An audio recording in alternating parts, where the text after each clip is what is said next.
Hello, good afternoon, and welcome to the Riverwood Conservancy's latest Facebook Live broadcast, this one on Mississauga's Ice Age giants. Thanks so much for sharing your time with us this afternoon. Hope you're doing well, staying safe as we all still deal with the new challenges of COVID-19. Before we get into things, just a reminder that because of COVID-19, we've experienced quite a hit to our normal financial situation. So if you have the financial means to provide a gift to keep us going and help us provide more content like this, as well help our environmental programs come back strong, of course, we would very much appreciate your support at theriverwoodconservancy.org. Get that out of the way right now. And then we will turn things over to Dave Taylor for our presentation today. Dave is a wildlife photographer, author of more than 40 books on wildlife and ecology. He's produced educational videos and material about wildlife for school curriculums. Today, we're looking back at Mississauga's Ice Age giants, so some really interesting stuff on tap for today. So Dave, I'll throw things over to you. Thanks, Rashid, and welcome back.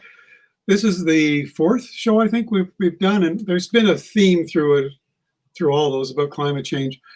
So see if you can figure out how that relates to this one. We're going to start by talking about this skull. This is a model. This isn't real. I couldn't probably lift it if it was real. Let's do a little forensic science first. Let's take a look at this. The first thing you notice about this animal is its teeth. Huge, long teeth. Teeth that you don't see on any living animal today. So the term for this is sabertooth. And this is a sabertooth cat. It's called Sabertooth fatalis. It's the species that was found in North America and not too far from here. Let's take a look at it, though. Let's just take a look at the skull. First thing you notice is this ridge. Well, maybe the second thing you notice. This ridge is where muscles were attached, and those muscles were attached to this jaw. So it had very, very powerful jaws, and the jaws could open quite wide. It needed to open them wide in order to use these teeth. Now, these teeth, that you can see right here, those are its carnassials. These teeth are found in all carnivores. They have to have them. If they don't have them in some form or another, they are not considered to be carnivores. These are the teeth that this cat would use to shear off the meat. So cats, if you've ever watched a cat eat or a dog, they don't eat with their front teeth. They eat with their side teeth, what we would consider molars in our case.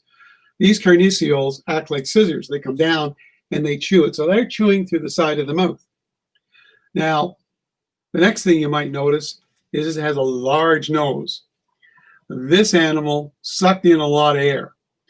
It needed to, because when it was chasing an animal, it had to get that air in. But it wasn't huge, didn't have large lungs, so it probably couldn't chase things very fast or far.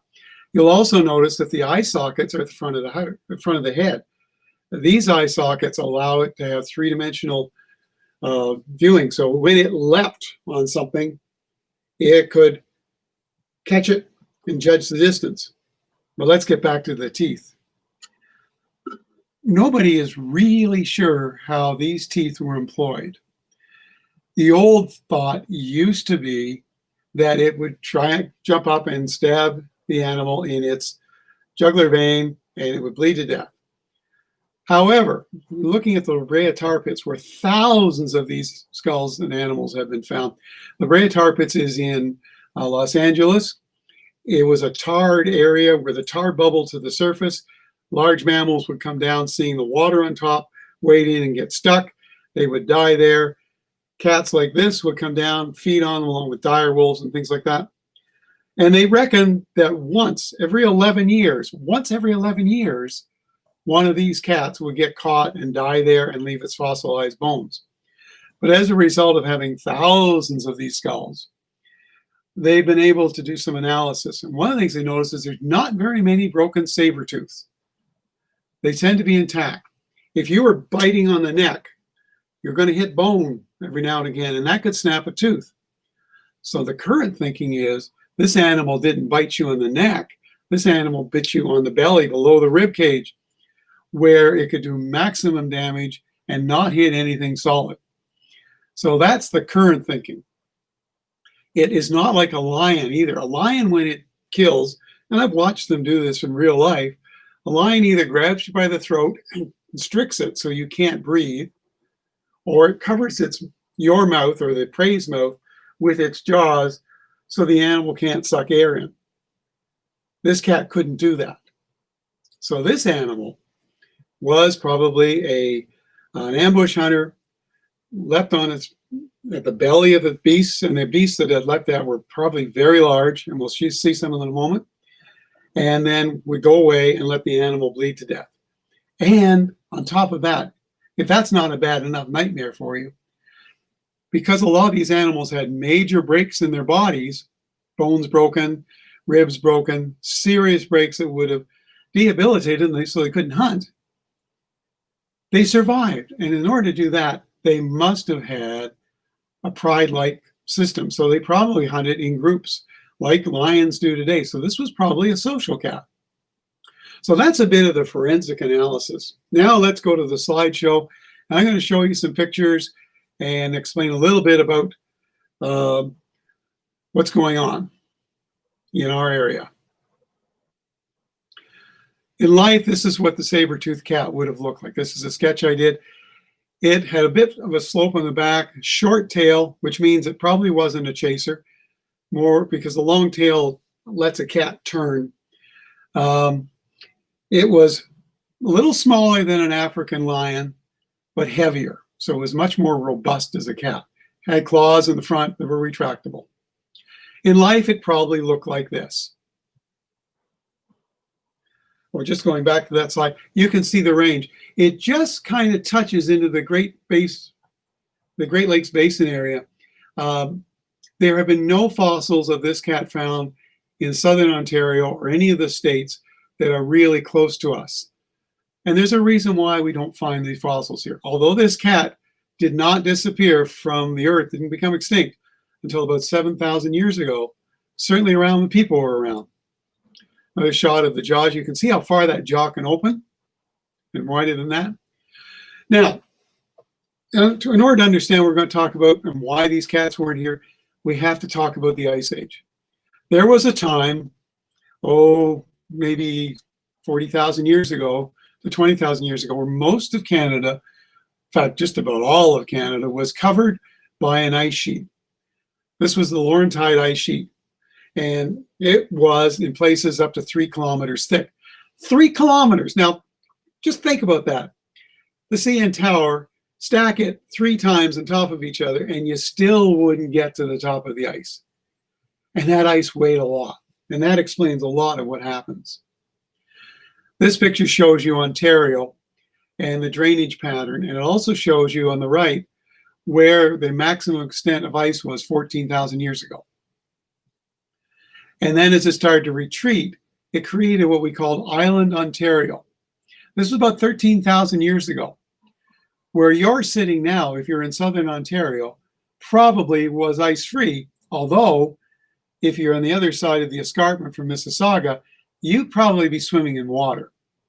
Now, gradually, as that ice retreated, Island Ontario got bigger, and the Great Lakes got bigger and bigger and bigger because there's a lot of ice melting, and it would melt very quickly. So now we're 9,000 and 8,000 years ago. You can see Lake Ontario is now beginning to look like it would.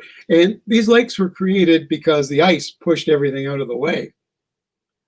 So here's a map of Ontario today. You can see the common features. You can locate yourself on there. Island Ontario is that slightly darker spot. Go back 2 million years ago, there are no Great Lakes. There is a St. Lawrence River. There are lakes, there are rivers flowing. You can see what will become the Mississippi. And where there are rivers, you can see in southern Ontario where the Great Lake basins would be created. Then along comes the ice, 120,000 years ago. 13,000 years ago, it's starting to melt. You can see Island Ontario. Island Ontario starts to grow, but notice there's a lot of water. There's a lot of water.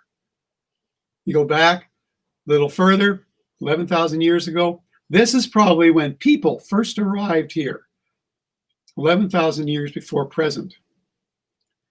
And then 11,000 years ago, the ice is, and that's melting back very quickly. You can see the St. Lawrence drainage system is created. A lot of the water is draining down through the Hudson River. Some of it was draining into the Mississippi. Then it gets really big. And a lot of places, if you drive north on the 400 rather, would have been underwater. Would have been completely underwater. Something to think about the next time you go to the cottage. Look how big Hudson's Bay is in this picture. This is only 9,000 years ago. But it changes so rapidly. So this is Riverwood. A picture of Riverwood on the left and a picture of Riverwood on the right, showing the major glacial features of Riverwood. Most of Riverwood is a glacial plain. We do have some sand dunes towards the Burnhamthorpe end. We do have some ancient rivers. The Credit River was carved out by this glacial melt, this tremendous amount. And the shore of Lake Ontario was once down at Dundas and Mississauga Road. And then it was much further out than the current shore. And we think there are still people or remnants of people's camps buried in the muck, maybe 200, 300 meters away from the current shoreline. We talk about the American Serengeti. If you haven't heard that term refers to a time when America had elephants and lions and saber-toothed cats and all sorts of horses and camels and giant sloths. This is a recreation from my imagination of what it might have looked like. Part of that American Serengeti were the elephants. Elephants evolved in Asia. They moved across the Bering Strait land bridge from Asia to North America, where the glaciers kind of trapped them in Alaska for a while, and then they eventually moved down. There were three species: the Columbia, the woolly, and the American Mastodon. This is what they look like in life. You'll notice the front one is the Columbian Mammoth. It was the largest and was found, as you'll see a little later on, further south. But it was also probably found in southern Ontario, probably found in Mississauga. The woolly mammoth was definitely found here, as was the Mastodon. The Mastodon was the smallest of the three. This is a map that shows where mammoths and mastodons have been found. And you can see there are a lot of sites in and around our area, particularly in the area that we call Island Ontario. This would have been an area that they would have moved in to as the climate changed and the vegetation changed. A lot of sites. You might be surprised by the sheer number of sites. And there are three species found here. There are woolly mammoths, there are Columbian mammoths, maybe, and there are mastodons. I say maybe because what they discovered a few years ago was Columbian mammoths and woolly mammoths could interbreed. And they know that because they were able to get DNA samples. And they have found definite proof of a cross between both species. So the unknown mammoth that was here could have been a woolly mammoth, could have been a Columbian mammoth, or could have been a hybrid. And I don't know if there's been any recent research on that that has made that any more solid. This is the teeth of a mammoth. Mammoths were grazers. So we talk about forensic analysis like we did with the saber-toothed tiger cat. You notice the teeth, they're kind of ridged and flatted. They're really great for grinding up grasses. These are the teeth of a grazer. These are a teeth of some animal that lived in a grassland. These are the teeth of a mastodon. Mastodon teeth reminded the first discoverers of mammary glands. So they gave it the term mastodon, mammary tooth, or breast tooth, if you like. These are the teeth that would be used to grind up wood. This was the skull of an animal that lived in forests. Now that's important because we have grass-eating elephants and we have tree-eating elephants species here in Riverwood, in Mississauga. There's the range of the woolly mammoth. You can see it extended well into our area, and it was mainly from Alaska over into Asia. It went right over as far as England, across, and in fact, it did not die out and become extinct until 3,000 years ago on a small island in the northern part of Alaska, or of Asia, Russia. These animals were herd animals. They were very hairy. Their hair would mold off. You can purchase mammoth hair in some shops. I have a little sample. It's red, it's very soft. And the reason you can purchase it is a lot of these animals died in water holes in the tundra area, were frozen, covered with snow and ice, and then they thaw out. They were very adapted to blizzard-like and snow conditions, living in the Arctic, and they lived in an area called the Mammoth steppe, and we'll get back to that. This is the Mastodon range. You can see it too crossed into Ontario, but it was much further south. Florida is known for its Mastodon fossils. There are a lot of them there. You can picture these elephants wandering through Florida and the tropics and out across the American plains, but don't picture grasslands. These were forested animals. They ate fir trees. They ate pine trees. They ate trees. This is what it looked like in life. Hairy, covered with red hair.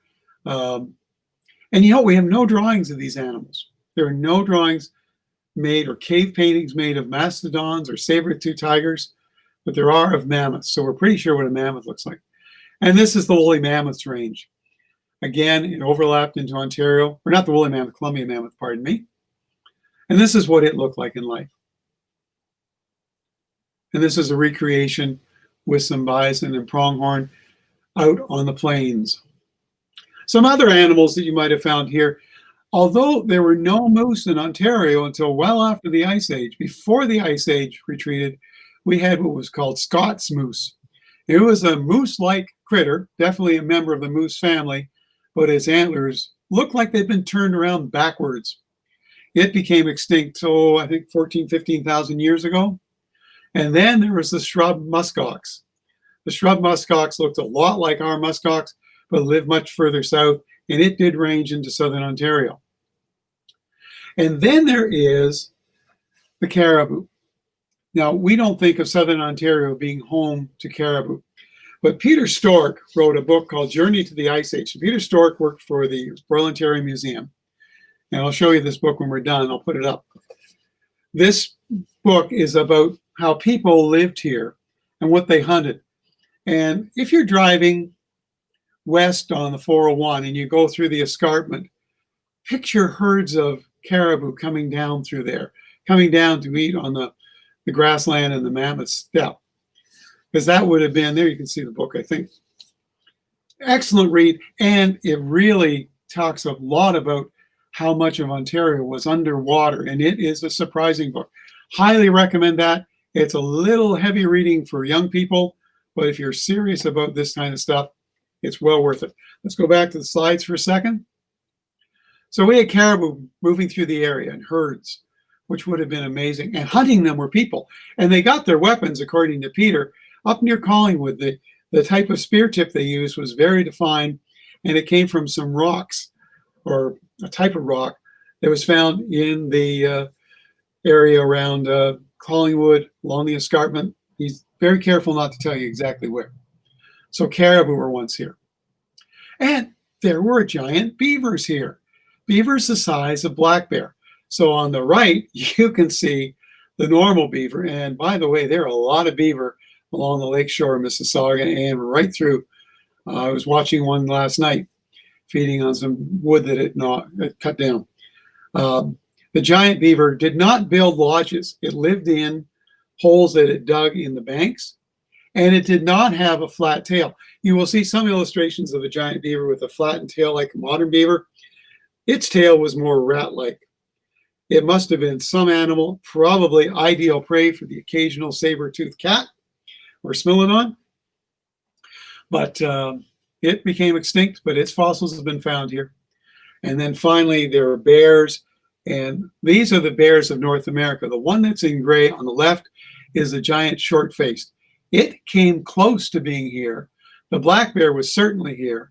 The polar bear was never here in southern Ontario, unless you count those at the zoo. There's the range of the short-faced bear. It came pretty close, and it would be great if we ever found one. This was a predator that was probably the largest predator in North America at the time, larger than any bear alive today. It was a runner. It was ferocious. It was primarily a meat eater, probably ate a lot of carrion.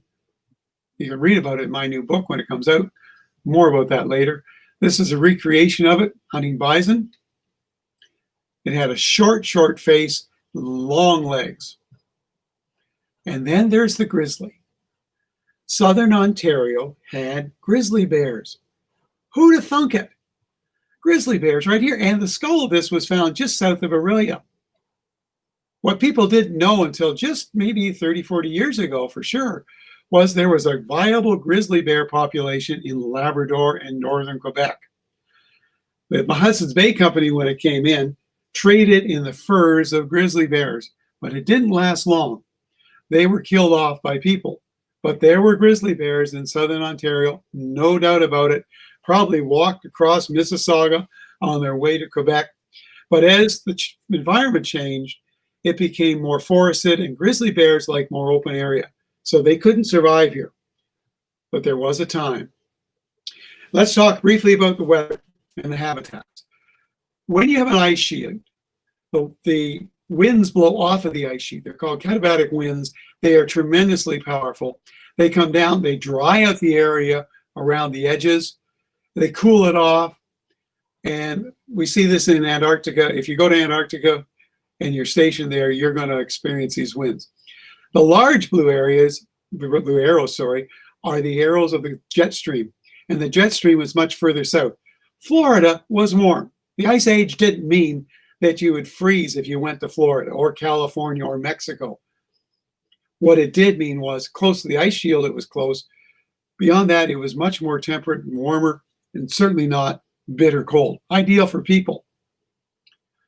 Now, we think of North America as having very set biomes. There's the Great Lake deciduous forest. There's the Great Plains where the bison used to be. There's the boreal forest where moose live. There's the tundra.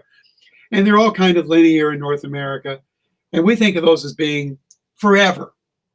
No, they've only been there for 7,000 years. When the Ice Age ended, it was like a patchwork of environments. There was so much water, the climate was so different that you would have forest and grassland and tundra and mammoth steppe and all sorts of environments mixed in. So you would find grass eaters like Mastodon or mammoths rather, living next to mastodons, living next to giant sloths. Lions would be one place, grizzly bears another, black bears another, all living all over the place. Not like we think today. Their ranges would have been completely different. This is what the Ice Age bestiary looked like. These are all animals that were found in North America during the Ice Age. I'm not going to go through them all. And then we added a few new ones towards the end of the Ice Age. Species evolved here. Other species migrated in, like the grizzly bear and the moose. And then as the Ice Age ended, all of those species were reduced to just those few. Plus we added wild pigs and horses. Horses became extinct in North America, and then they came back in thanks to the Spanish conquistadors. And nobody is really sure why they disappeared. Probably because of that hodgepodge of various types of habitats, there wasn't enough to support them. Some people feel that these extinctions were caused by overhunting. That hypothesis is not as favored as the climate change one now. Certainly people had a role in it, but we used to think people were only here 15,000 years ago. That date has been pushed back at least to 25,000 years ago. And there are indications in California that there might have been people here as long ago as 40,000. Something, probably a hominid of some sort, was here. And we don't know what it was. And it's a mystery, and hopefully at some point in the near future, that mystery will be solved. Quickly, this is what it looked like. 13,000 years ago, this is the shoreline of Lake Ontario. 11,000 years ago, water. Then this Mammoth steppe. Now, just a word about the Mammoth steppe. The Mammoth steppe is a grassland with some shrubs and some trees in it. It does not exist any place on the world today, except it's being recreated in Russia, in Siberia. There are a group of scientists creating what's called Pleistocene Park. Yes, like Jurassic Park, only this time it's real. They are putting large mammals back in because they feel if they put large mammals like horses, like bison, like Wisent, which is a European bison, like camels, like yaks and some sheep, they will alter the environment. And in doing so, they will bring this grassland, because their hoofs tear it up, grass can grow, the tundra plants, the lichens can't grow. By compacting it, they protect the permafrost. By protecting the permafrost, it stops the release of carbon. The permafrost has millions of tons of carbon locked up in it. And if it is released due to global warming, it will really change the climate. So by creating the mammoth steppe again, they will hopefully slow down that process, and maybe we'll be able to reverse the process. Eventually, this park, which is only 160 square kilometers now, will be the size of Lake Ontario, and it will be a tourist attraction. But that's many years in the future. And if we ever are able to bring back the mammoth, because we've got its DNA, this is probably where it will be. 11,000 years ago, southern Ontario was covered with spruce forest. Then it was covered with white pine. And notice the date, 7,000 years ago. 7,000 years ago, the world that you know, when you go for a walk at Riverwood or along the lakeshore, that's when it came to be. 7,000 years ago, the first deserts were created in North America. And that is another story. And that wraps up the slideshow. And now, hopefully, we'll have some questions. And we do. And I will come back. Thank you so much for that, Dave. Outstanding presentation. And a couple of questions already come in. First one coming from Tricia. Are there sites where mammoth mastodon remains have been discovered? Have they been mostly accidental, like construction, or were they planned paleo digs? They have almost always been planned paleo digs in southern Ontario. Sorry, almost entirely construction related. Farmers find them. Somebody is putting a highway through. Oops, what is this bone? And then they go and dig it up and call the archaeologist in or the paleontologist. Just in Ohio, I think it's Ohio, there's a really good site that you can visit where they found the bones literally lying on the surface.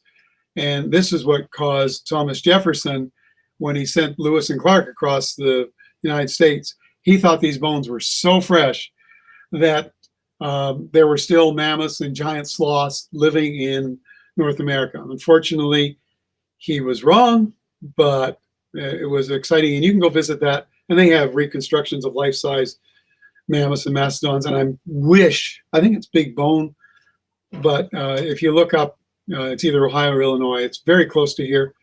It's on the way south to Florida if you go down the back route, not 75.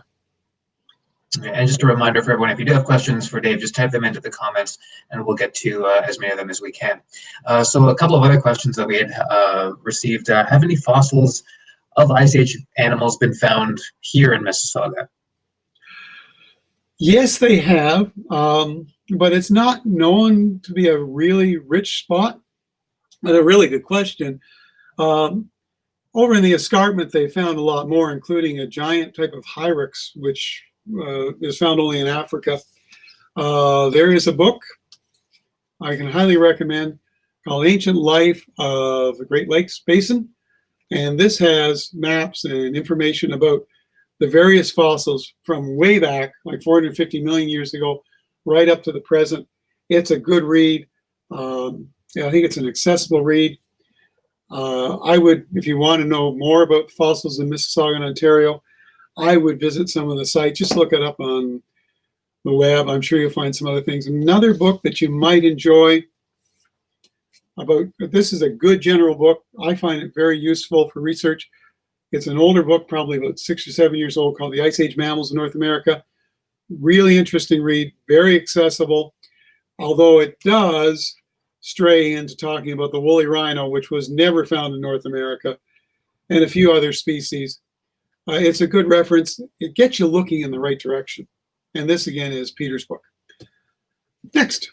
And for people who are a little bit interested in looking for maybe finding some fossils of their own, are there any good places for amateurs to go look for fossils here in Southern Ontario? And also, a very important part of that question is, do you get to keep what you find? If you find it. Question.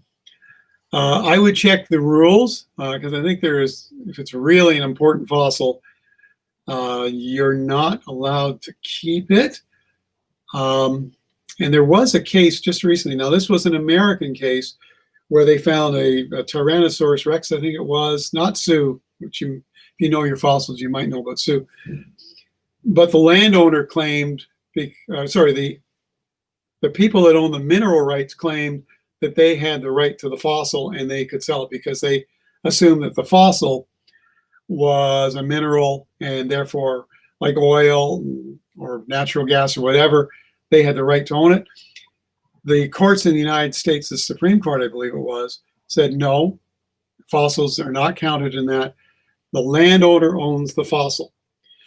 In Southern Ontario, I am not really sure, but no one would really be bent out of shape too much if you were to go up the Credit River or any of the river valleys and look for fossils. And the fossils you're most likely to find, we talked about this a few weeks ago, are fossils like trilobites. If you go up further north of Brampton, you'll find various types of corals, cephalopods. You might find in Southern Ontario, I think there's been some starfish found on the Credit River down in our area, but you're not going to find many of these types of fossils. You might, but they're not. It's not something I would expect you're going to have luck with. I've got a couple of questions about the giant beaver that you had shown as part of the presentation. So first one, what do the giant beaver eat? And it looks like a mouse. So is it part of the beaver itself, part of the rodent family? It's part of the rodent family, just like the beaver is. It probably had a diet of wood. It was classified as a beaver because it had many features that looked like the two species of beaver that are alive today, the European and the North American beaver. It differed in that it was a burrowing animal, and it probably swam, but it was more likely to be wandering around land, I believe. It would have been an impressive animal. There's a really good story, I think it was called Centennial, where this was written back in the 70s, where a guy escapes a bunch of indigenous people that are hunting him, a white man, by going into the den of a giant beaver. It's kind of cool to picture that. It would certainly hold a man very nicely. And the dens are certainly found along the Mississippi River. I don't know of any den sites found in Southern Ontario, though. These are really tough questions. Yeah, and we're gonna keep them coming and stick to the beaver topic here. So we saw the really big beaver that you'd shown in the slideshow. So how do these animals eventually go extinct or diminish to the size that we now know of them today?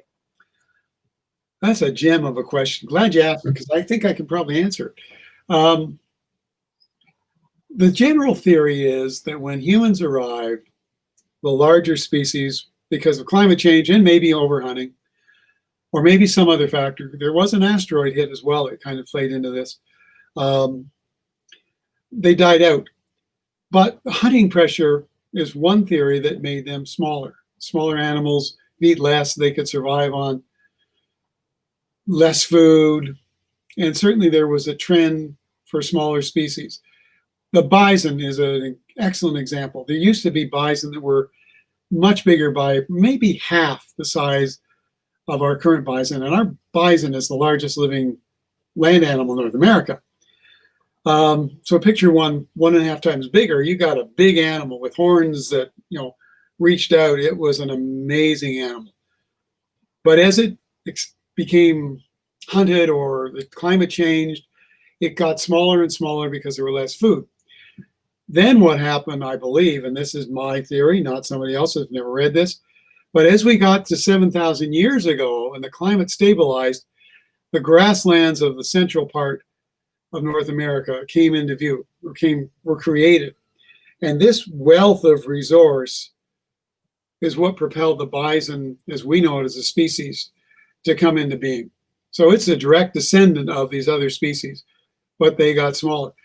We also know that some species get smaller because they live on islands. So Flores man was about the size of my 10-year-old granddaughter. She, comes up to about mid-chest on me. This was a human being, a full-grown human being, but lived on an island in Indonesia. So there are various reasons for dwarfism, which is what the term is called, but many species did get smaller.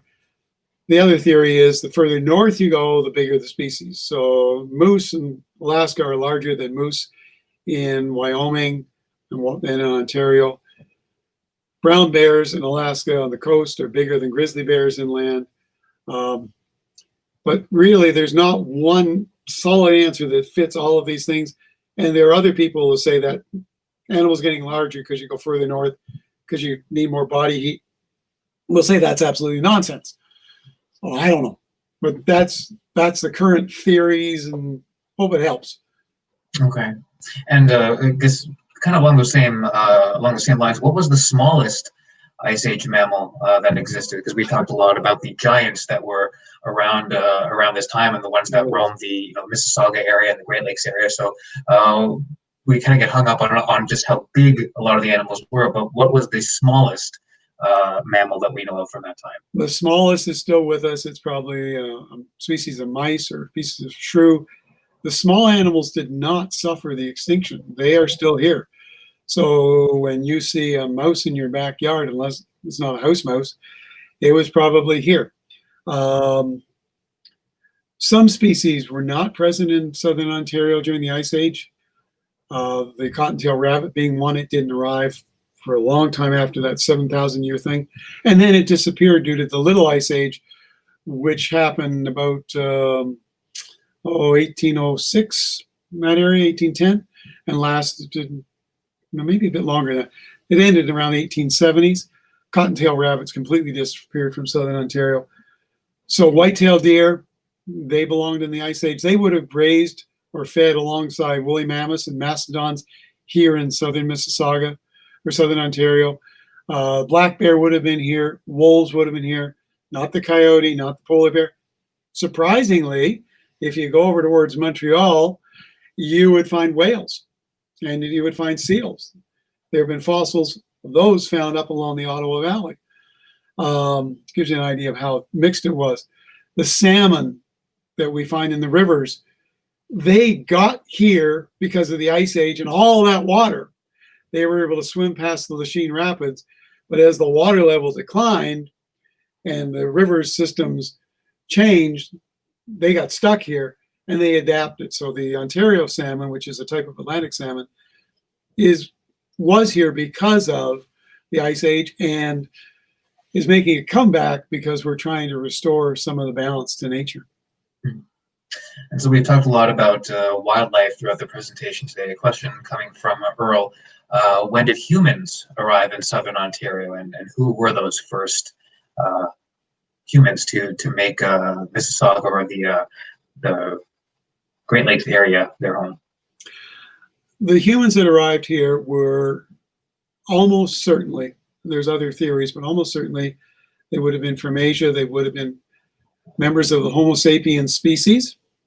They would have been the precursors of the Iroquois, Chippewa, the Algonquin people, all these unnamed tribes who left behind, their archaeological sites.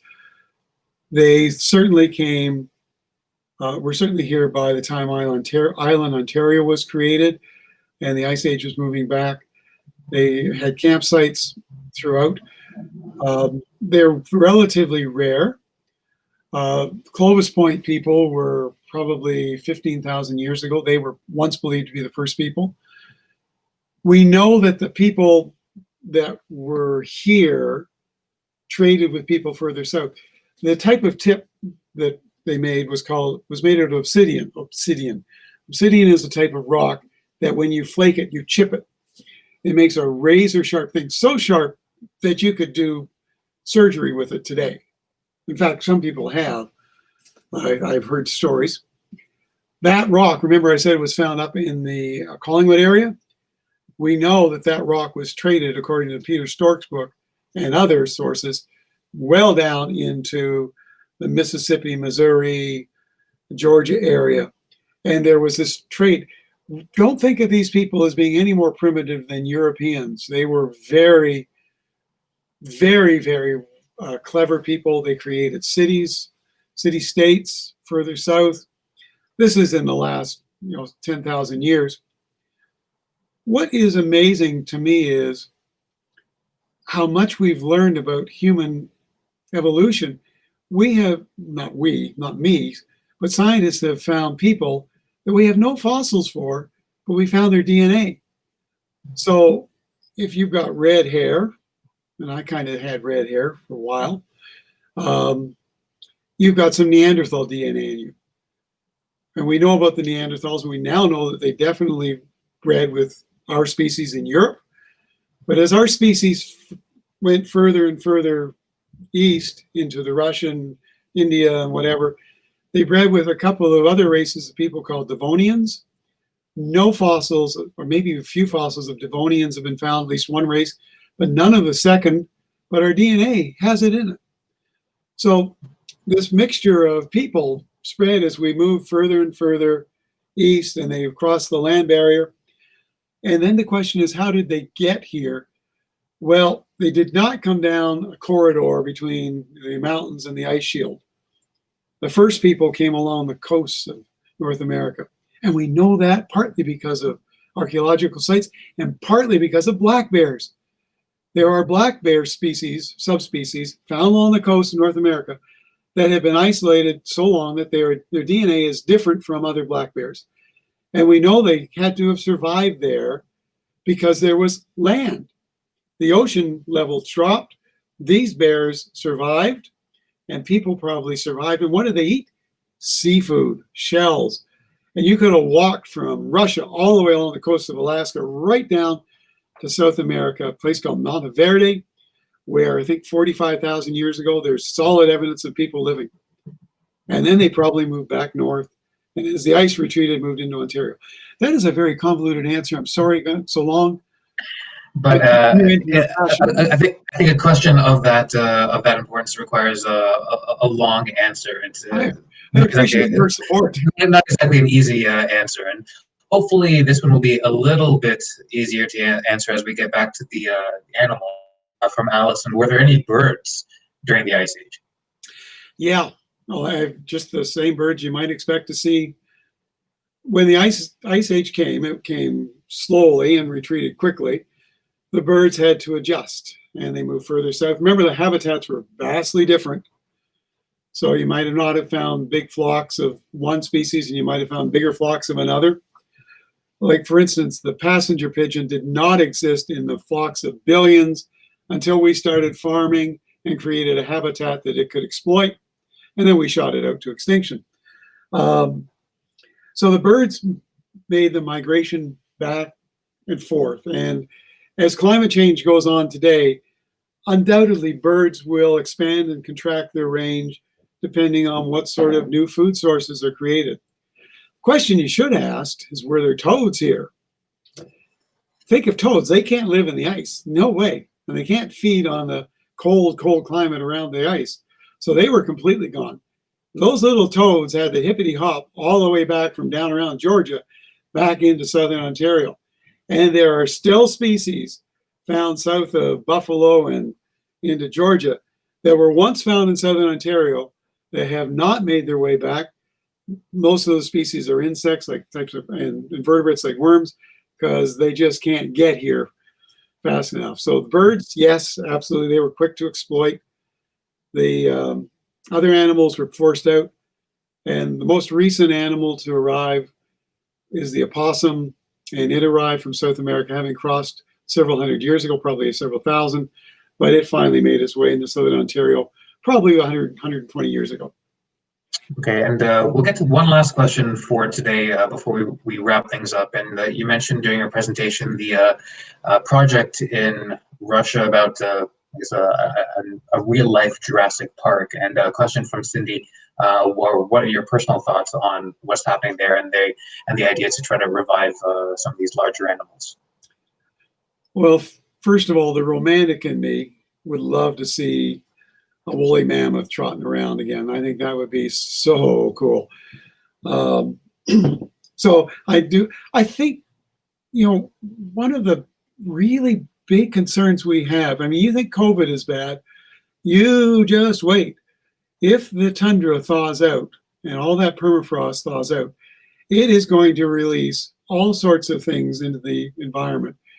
The carbon dioxide is obviously the biggest problem. But there are many people who feel that when it melts, bodies of ancient human beings that were preserved, just like the woolly mammoth was, are going to start popping up. And those human beings might have pathogens, viruses, that we have not had to deal with for 11,000 years. And if those get into the atmosphere, what is going to be the result? I mean, COVID has been horrible, but imagine something worse than COVID. And then we have no idea. That's not related to, like most of the flu bugs are related to us domesticating animals. Here you might have a virus that predates our domestication of animals. It could just really change the world. I am excited about Pleistocene Park. I did some consulting for York University and Sheridan College a while ago, and I was asked to develop a course for them. I chose Pleistocene Park because it was so wild, because we were talking about the DNA of mammoths and how to get, so part of the course was how to extract DNA and pretend, it was for high school students. And it was really fun to develop it. And in the process of doing that, the Toronto Zoo has sent wood bison over to Russia to be part of Pleistocene Park. They're going to reintroduce eventually, not saber-toothed cats, because they're gone and we don't have their DNA, but Siberian tigers into the area. This will be something that will rival the Serengeti Plains. And I think seeing the opportunity of seeing wildlife like that would be incredible. The only place I've ever come close to seeing anything that looked like that was the Edinburgh Zoo. They have a wildlife park, and they had an endangered species of horse and then bison and some other animals living there. And it was really magnificent to go through this drive-through thing and see these animals and think that this was really something that we could recreate on a scale the size of the Serengeti. It would be amazing. Love to see it. Some really interesting things to think about. And of course, we do want everyone to, above all, be safe as we are dealing with all of the challenges that we have just as a result of COVID. Of course, we don't want anything worse to have to deal with, even if it does mean getting to see woolly mammoths again. So Dave, thank you so much for your time and expertise once again today. And thank you to everyone who joined us and asked questions. We'll be back again next week, same time, Wednesday, June 24th. 1 p.m. Eastern, and we'll be talking about can nature recover? Another interesting topic as we deal with climate change and the effects of COVID on the natural world, and seeing the benefits that it has actually had in terms of keeping people more sheltered and giving nature a little bit more room to breathe once again. So hope you can join us again next week. And of course, if you have the financial means to support us, we would very much appreciate a donation at theriverwoodconservancy.org to keep presentations like this going, and of course to keep all of our environmental work at Riverwood going once we can get back to some state of normalcy. So Dave, thank you again for your time, and thanks to everyone for joining today. Absolutely. And hope that we will talk to you again soon. Have a good day.